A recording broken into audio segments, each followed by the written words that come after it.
we see silence as an object that I'm trying to sustain. I'm trying to be in silence. I'm trying to sustain a sense of silence throughout the day, integrated into my life, and all of that.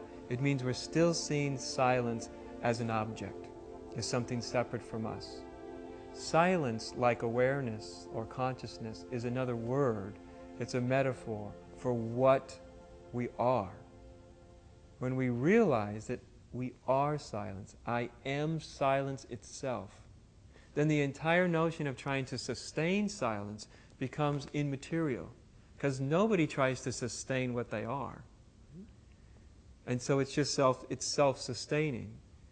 And ultimately we see that silence also does not mean what the mind thinks it means. The mind thinks silence is the opposite of noise, and it's not. Silence is itself also noise, right? They're not separate. From the mind, which sees everything in dualistic ways, there's silence and there's noise. There's silence and thought. But when it seems that silence is what you are, and everything is a manifestation of that silence, even if we call it sound, then the duality has collapsed, and the effort to maintain it has collapsed with it. In the same way, we don't go around trying to remember that we are our personalities. It's not something we do. It's just so natural. It just happens, right?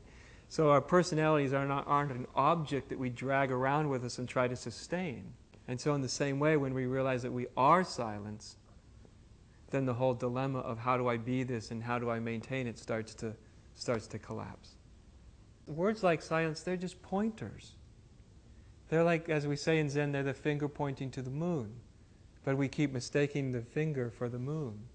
Silence also means the silence of opinion, the silence of judgment, the silence of this constant, burdensome concern. How am I appearing in others' eyes?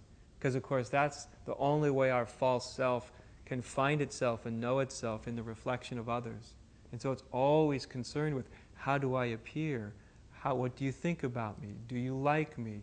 Do you understand me? Am I okay with you? Do you love me? And silence is also the absence of that concern. To be without the concern. Not as a rejection, like I don't care, but as a simplicity, like I really don't care.